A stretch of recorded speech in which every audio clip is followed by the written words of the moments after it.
We're sitting right at the end of this fantastic first season of Dino Charge, and the cat jumped down.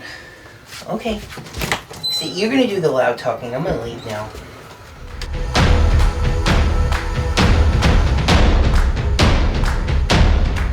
Oh, Rangers, are we in for a treat today? Welcome to another Power Rangers Dino Charge episode review. We're sitting right at the end of this fantastic first season of Dino Charge, which means it's time for things to get serious. So let's just go ahead and dive right in and focus on this fantastic story as we review the 19th episode of Dino Charge, Wishing for a Hero. Oh, who am I kidding? I don't know how to just jump into a review. But seriously, I wanted to take a moment to thank you guys for your responses to my question about the format of the show. I was expecting a couple of responses and maybe a little bit of a back and forth, a debate on the best way to do things. I wasn't expecting such an overwhelming outpouring of support from you guys and your love for this show. I will absolutely leave it just the way it is because that seems to be working for you. From the bottom of my heart, thank you. All right, now back to work. Kendall is walking down the street past some construction when, oh snap, a pallet comes flying towards her. A man saves her as her purse flies aside, revealing that she has the purple Energem with her. He collects her things, including the Energem. Is this our newest Ranger? No. There's no reaction from the Energem, and we quickly see why, as the man asks for some money in exchange for saving Kendall's life. One of the workers walks up and it's Chase who gives the dude $1. It turns out that this is all a setup, sort of an audition for potential Rangers. They run the test several more times. Sometimes nobody even comes to save her, in which case Kendall quickly hits the deck, but all the other times her rescuers just prove themselves to be unworthy. They decide to give it up for the day, but they need a new plan, as the purple Energem is an unbonded free agent, and that is really dangerous. Fury overhears the Energem is unbonded and decides to change the plan that is currently in progress. He wants to go back to the ship and tell Sledge this, but the monster that Sledge sent along, Wishstar, really isn't into the whole going back to his cell thing. He's able to write wishes down on cards and have those wishes come true. He uses one to freeze Fury and escapes. The Rangers are walking down a marketplace path when they see a wishing stand, but Wishstar got to it first and enchanted the cards, so they will really grant wishes but then turn them bad. Coda and Chase hear about the wishing thing and decide to give it a try. Coda wished for a burger, and when Tyler and Shelby show up, and just where have you two been, She gives him one. Okay, but that's easy enough. Chase wished for a girl, again, of course. But I mean, he's looking for one of those sexy skater girls. And I mean, what the heck, since we're wishing anyway, let's make her a girl that loves guys from New Zealand. Well, hello there. Seeing that the wishing cards are now 2 for 2, Ivan, Tyler, and Shelby jump at the chance. Up on Sledge's ship, Fury tells him that Wishstar escaped. Sledge says that his employer will not be happy about this. Sledge's employer? Anyway, Fury tells him about the Energem, and Sledge gets an idea. If the Rangers are looking for a hero, maybe he can give them one. He opens the solitary confinement cell to the deep concern of Wrench and Fury and releases Heckle. Heckle is human, or at least he seems to be. He's also rather flamboyant, very sharply dressed too. Sledge pitches in the same deal as any other monster, an Energem in exchange for freedom, but Heckle's above that noise. He wants a 50-50 partnership. Sledge isn't about that game though, even after Heckle proves his power by freeing himself and destroying 2 spike balls. So Heckle's next move is to just open all of the cells, just about freeing all the bounties, including Necroli, apparently? Sledge realizes what he's dealing with and agrees to the partnership, but it's an uneasy alliance. Tyler wants to go on a picnic, but Shelby is the only one that's available. He agrees to go with her, and she momentarily freaks out. Getting Tyler alone was her wish. But, befitting the power of the cards, it does not go well. A bubble pops on her face, covering her eyes in soap, and when Tyler tries to clean them off, he douses her in water. They then go to eat their food and find it covered in ants. Shelby lets her intentions slip by saying some date, huh? But Tyler doesn't have long to think over this as he sees his father sitting on a nearby park bench. But he runs away. Tyler chases after him, but Wishstar pops out to stop him. However, Wishstar isn't in much of a mood to fight, as one blast from Shelby is enough to have him run away. Seeing Tyler's dad was his wish, and his dad running away was the part where it went bad. Starting to put the pieces together, they decide to check in at the base. Meanwhile, Kendall stops to think in the cafe and talks to Ivan about how all the wishes are coming true. His wish was to rescue a damsel in distress, and on cue, one drops right into his arms. Kendall thinks it's crazy, but she leaves to go write a wish card for a new Purple Ranger, not seeing that Ivan hurt his back catching the girl. At the base, as Tyler and Shelby show up, the Rangers realize that all of the wishes have gone bad.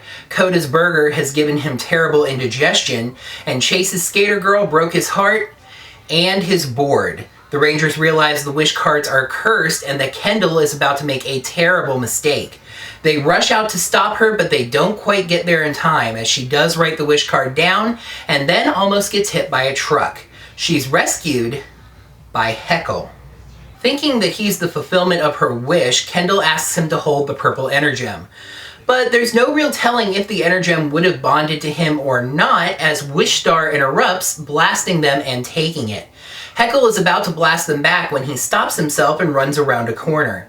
He says that he has a greater plan and can't risk the Rangers finding out who he really is for just a single energem. Wishstar is pretty proud of himself, until Fury turns the tables. He apparently took one of Wishstar's cards and uses it to attack him, taking the energem and escaping. Wishstar decides the Rangers will do as a backup prize, and they morph into action. He uses his wish cards to trip the Rangers up and stay in control, but they manage to form the Triple Spike and the T-Rex Chopper to gain the upper hand. He runs out of wish cards, and the Rangers destroy him with the Dino Spike. It's Zord time, and the Rangers decide to go Ankylopaki formation this time with its Kung Fu style. This is actually a really short and rather anticlimactic Zord fight. Vivizords pop up to grab the Megazord's arms, but the Terrazord blasts it loose, and then the Megazord goes all miley on the monsters, destroying them. However, Sledge has the purple energem. Wrench installs it into his blaster, increasing its power. Heckle returns to the ship and tries to play the sneaky game, claiming that he brought the energem back. But it's futile, as Sledge knew that Fury did it. As much as Heckle had hoped to avoid this, he attacks Sledge. Sledge returns fire with his energem blaster, and very surprisingly, the two powers are equal. But while both are blasted back, Heckle conveniently lands right back in his solitary confinement cell, where he swears revenge. Keeper pops up to tell us the moral of the story, that it's better to work for what you want rather than just wish for it, and Riley brings it right back to logic. Sledge has an energem, so he's gonna be coming to Earth to look for a fight. Therefore, the Rangers need to be in the one place that Sledge will not expect them, right in the belly of the beast. The Rangers need to head to Sledge's ship. Episode 19, Wishing for a Hero. Prose, incredibly well-written and compelling story, good action, fantastic new character in Heckle, and a great setup for Dino Charge's first two-part episode. Cons, the Ranger parts of the story, morphed fights, and Zords felt like a little bit of an anticlimax. The best example of why Dino Charge has us so captivated. Wishing for a Hero gets 5 fossils out of 5. Wow. Just wow. That was absolutely incredible. But you know, maybe I shouldn't be surprised. Why? In the comments of one of my videos, someone said that episodes where Chip Lynn has the sole writing credit tend to turn out far better than episodes where he shares it with someone else. And that is definitely the case here, as this is the most compelling episode that I've seen in a while. We got just a small taste of Heckle, but it's obvious that he'll be back, and I think we should all be happy about that. This is really a new type of character for Power Rangers if you think about it. Cultured, but also rather flamboyant. Kind of a Carson Kressley, to put it the best way I think I can. I hope you all get what I'm talking about. I think it's going to be a lot of fun to see how he plays off the other villains as well as the Rangers, and to see what his plans are that are worth more than just a single Energem. This episode even adapted one of the more Japanese episodes of Kyoryuger into something that was interesting to watch. And once again, kudos to the editing team. Lazier Productions might have just said that the writing on the cards in the Sentai footage was wish symbols or something like that. And for the record, that is not a crack on Power Rangers Samurai. That's an entirely different story. But they made the effort in this production to change the writing on the cards in the Sentai footage to English. To be honest, this episode was in competition with Let Sleeping Zords Lie for Dino Charge's best episode, only the second where I've even considered breaking the scoring mold by going over 5. However, as I mentioned, the Ranger stuff felt a little anticlimactic. There's really not another word for it. When the Rangers morphed, I didn't really care. I was too wrapped up in the story. And the Zord fight especially was kind of click, click, boom. I just found myself a little disappointed at the end. But obviously it wasn't enough to take any points off beyond however far beyond 5 this would have gotten, and we seem to be in for one heck of a mid-story finale that we get to wait one extra week for. That is right, ladies and gentlemen, the Krampus that is Nickelodeon scheduling is messing with things again. In the middle of Dino Charge's 2-part mid-story finale, we get Dino Charge's Christmas Special, an episode that is clearly airing out of chronology because this episode ended with the words "to be continued."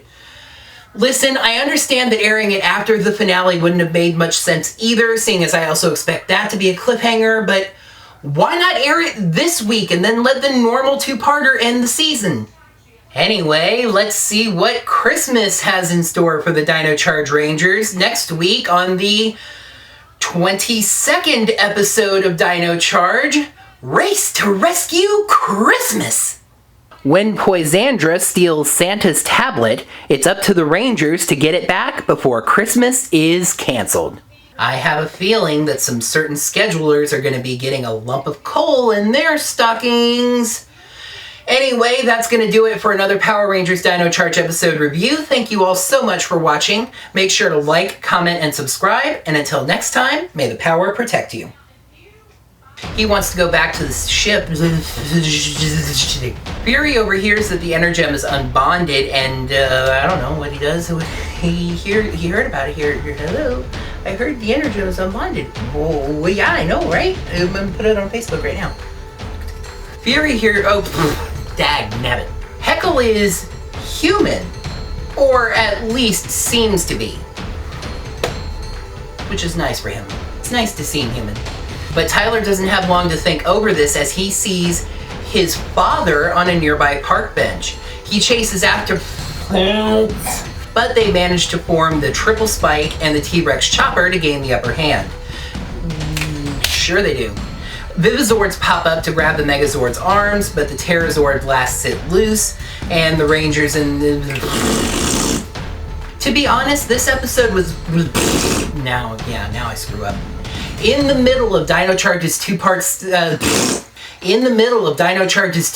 mid-story finale, we get Dino Charge's Christmas Special. Farts!